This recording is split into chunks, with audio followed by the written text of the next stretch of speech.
प्यारी साध संगत जी, प्रेम से कहना धन निरंकार जी। एक शांत संध्या थी। आसमान हल्के केसरिया रंग में रंगा हुआ था। सत्संग भवन के भीतर भजनों की मधुर ध्वनि वातावरण को अलौकिक बना रही थी। संगत प्रेम से बैठी थी। शब्द गूंज रहे थे, तेरी रजा में ही सुख है। पर उसी संगत में बैठी एक बहन जी के भीतर शांति नहीं थी। उनके चेहरे पर मुस्कान थी, पर मन में हलचल। सत्संग समाप्त हुआ। लोग धीरे धीरे बाहर जाने लगे। बहन जी वहीं बैठी रहीं। अंततः वे साहस जुटाकर महात्मा जी के पास आईं। धन निरंकार जी। महात्मा जी, आज मैं अपने मन की गांठ खोलना चाहती हूँ। मैं बचपन से अरदास करती आई हूँ। माँ ने सिखाया, बेटी जो भी चाहिए भगवान से मांगो। मैंने मांगा भी। परीक्षा में अच्छे अंक, अच्छा जीवन साथी, घर में सुख शांति, बच्चों का उज्जवल भविष्य, और महात्मा जी बहुत कुछ मिला भी। पर जब जीवन में कठिनाइयाँ आईं, बीमारी, आर्थिक तनाव, रिश्तों में गलतफहमियाँ, तब मैंने पहले से भी अधिक अरदास की। मैं रात रात भर जाग कर कहती, हे निरंकार, ये समस्या दूर कर दे। पर समस्या तुरंत दूर नहीं हुई। तब मेरे भीतर एक आवाज़ उठी, क्या मेरी अरदास में कमी है? क्या मैं सच्चे मन से नहीं पुकार रही? क्या मेरी भक्ति अधूरी है? महात्मा जी, कई बार अरदास करते करते शिकायत बन जाती है। मैं कहती हूँ, मैं सत्संग में आती हूँ, सेवा करती हूँ, नाम लेती हूँ, फिर भी दुख क्यों? और फिर मुझे अपने ही शब्दों पर शर्म आती है। क्या सच्ची अरदास में मांग नहीं होती? क्या सच्ची अरदास में आंसू नहीं होते? क्या सच्ची अरदास में अपनी इच्छाएं नहीं होती? बहन जी, आज आपकी अरदास शुरू हुई है, क्योंकि जब इंसान अपने मन की सच्चाई स्वीकार करता है, वहीं से आत्मिक यात्रा आरंभ होती है। सुनो, अरदास का अर्थ केवल मांगना नहीं है। अरदास का अर्थ है अपने आप को निरंकार के सामने रख देना। मान लो, एक बच्चा माँ के पास आता है। वह कहता है, माँ मुझे ये खिलौना चाहिए। माँ जानती है कि खिलौना अभी सुरक्षित नहीं है। वह मना कर देती है। क्या माँ बच्चे से प्रेम नहीं करती?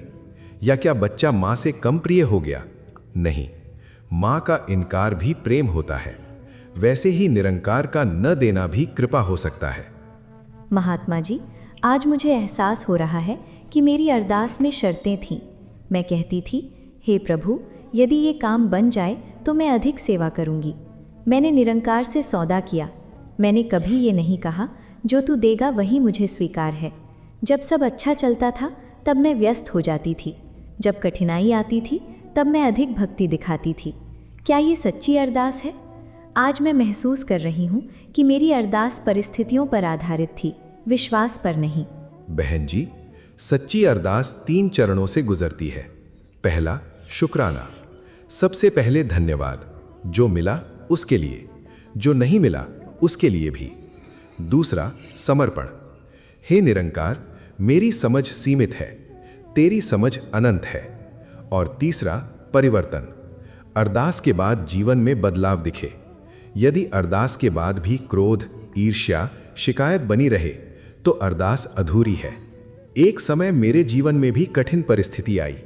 मैंने भी अरदास की, हे प्रभु, यह संकट दूर कर दे। पर संकट दूर नहीं हुआ। धीरे धीरे समझ आया, प्रभु संकट नहीं, मुझे बदलना चाहता है। जब मैंने कहा, हे निरंकार, मुझे मजबूत बना दे, तभी भीतर शांति आई। महात्मा जी, मैं अब समझ रही हूँ कि मेरी अरदास स्वार्थ से भरी थी।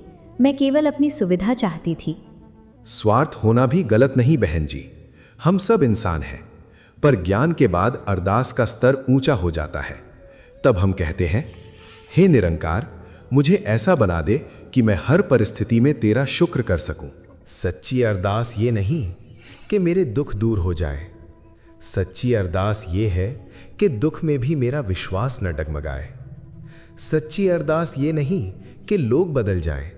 सच्ची अरदास ये है कि मेरा दृष्टिकोण प्रेममय हो जाए।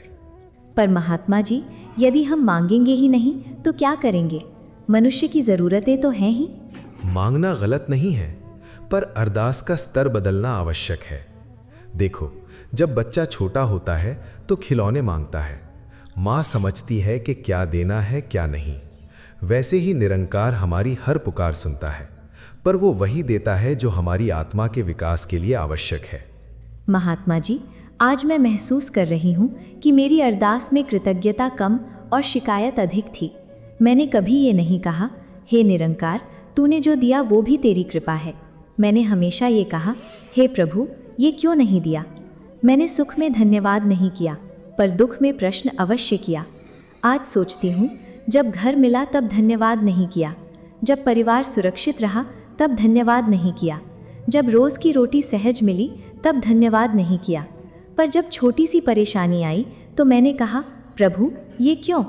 शायद सच्ची अरदास वहीं से शुरू होती है जहाँ शिकायत समाप्त होती है। आज मुझे लग रहा है कि अरदास शब्दों से नहीं, दृष्टिकोण से बनती है। यदि मेरा मन हर परिस्थिति में कह सके, जो तेरी रज़ा है वही मुझे स्वीकार है, तो वही सच्ची अरदास है। मैंने निरंकार को बदलने की कोशिश की, पर खुद को बदलने की कोशिश नहीं की। आज मैं ये अरदास करना चाहती हूँ, हे निरंकार, मेरी परिस्थिति मत बदल, पहले मेरा मन बदल दे। बहन जी, आज आपकी अरदास सच्ची हो गई। सच्ची अरदास में शिकायत नहीं शुक्राना होता है, डर नहीं विश्वास होता है, स्वार्थ नहीं समर्पण होता है। जब अरदास जीवन बन जाए, जब व्यवहार में विनम्रता आ जाए, जब हर परिस्थिति में धन्यवाद आ जाए, तभी अरदास सच्ची कहलाती है।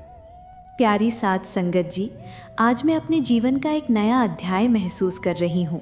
मैं यहाँ आई थी शिकायत लेकर, मैं यहाँ आई थी प्रश्न लेकर, मैं यहाँ आई थी अपेक्षाएं लेकर, पर आज मैं जा रही हूँ समर्पण लेकर। मैंने सोचा था कि अरदास वो है जिसमें मेरी समस्या हल हो जाए, पर आज समझ आया अरदास वो है जिसमें मेरा अहंकार हल हो जाए। मैंने सोचा था कि अरदास वो है जिसमें परिस्थिति बदल जाए, पर आज समझ आया अरदास वो है जिसमें मेरी दृष्टि बदल जाए। मैंने सोचा था कि अरदास वो है जिसमें दुख समाप्त हो जाए, पर आज समझ आया अरदास वो है जिसमें दुख में भी विश्वास कायम रहे। आज मैं निरंकार से कुछ मांगने नहीं, स्वयं को सौंपने आई हूँ। हे निरंकार, यदि सुख दे तो उसमें तेरा शुक्र कर सकूं, यदि दुख दे तो उसमें भी तेरा शुक्र कर सकूं, यदि सफलता दे तो विनम्र रह सकूं, यदि असफलता दे तो धैर्य रख सकूं।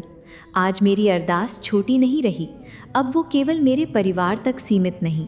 मैं अरदास करती हूँ, हर हृदय में शांति हो, हर घर में प्रेम हो, हर मन में विश्वास हो, और सबसे पहले मेरे भीतर तेरी पहचान जीवित रहे। बहन जी की आंखों से आंसू बह रहे थे, पर वे कमजोरी के नहीं, कृतज्ञता के आंसू थे। साध संगत जी, आज जो हुआ वो केवल संवाद नहीं था, वो आत्मा का दर्पण था। हम सब कहीं ना कहीं उसी बहन जी जैसे हैं। हम अरदास करते हैं पर शर्तों के साथ, हम विश्वास करते हैं पर परिस्थितियों के अनुसार। पर याद रखो, निरंकार बदलता नहीं, हमारा विश्वास बदलता है। सच्ची अरदास वो है जिसमें मैं पिघल जाए, मेरा मिट जाए, तेरा बस जाए। जब हम कहते हैं तेरी रज़ा में मेरी रज़ा, तो वही सच्ची अरदास है। अरदास शब्द नहीं, जीवन की दिशा है। अरदास घुटनों पर बैठने का नाम नहीं, अहंकार को झुकाने का नाम है। और जब अहंकार झुक जाता है, तभी निरंकार हृदय में प्रकट होता है। हे निरंकार, हमें ऐसी बुद्धि दे कि हम तेरा धन्यवाद हर परिस्थिति में कर सकें। हमें ऐसा हृदय दे जो शिकायत से मुक्त हो, हमें ऐसा विश्वास दे जो परिस्थितियों से ऊपर हो, हमें ऐसी दृष्टि दे जो हर घटना में तेरी कृपा देख सके। हमारी अरदास शब्दों में नहीं, हमारे जीवन में झलके।